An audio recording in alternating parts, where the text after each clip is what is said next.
నిరంతరము చెయ్యాలి అనేటువంటి ఆలోచన ఏదైతే ఉందో అది అద్భుతం అని చెప్పేసి చెప్పాలి. కొన్ని రోజులు మాత్రమే 40 రోజులు మండలం, 20 రోజుల మండలం అనేది కాదు. మామూలుగా మనకు మామూలుగా చెప్తారు రాగి పాత్రను రోజులతో ఉంటేనే తనకల్లా. మన జీవితంలో ఏ రోజు మనము ఉంటామో లేదో అన్నటువంటిది మనకు తెలియదు, భగవంతుడు లిఖించుకుంటాడు.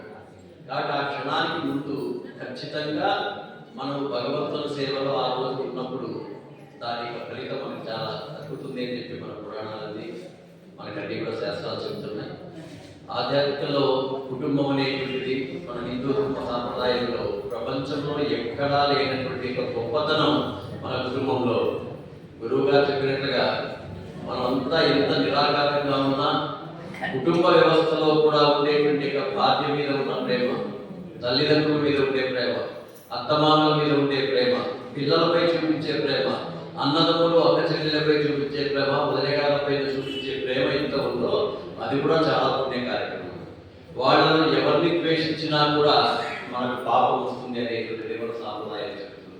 కాబట్టి మనము మన కుటుంబంలో ఉన్న అందరితో ప్రేమగా ఉన్నట్టుగా మొట్టమొదట బాబా గారు కూడా వాస్తవంగా నేను స్టూడెంట్ లైఫ్లో పురాణ అనేటువంటి ఒక వ్యక్తి నాస్తికుడు ఉండేవాడు. ఆయన మాటలకు ఆకర్షితులై అనంతపురం నుంచి ఆ రోజుల్లో 1975లో అతని మీద దాడి చేయడానికి వెళ్ళిన గ్రూప్లో నేను వెళ్ళాను సాయిబాబా గారు.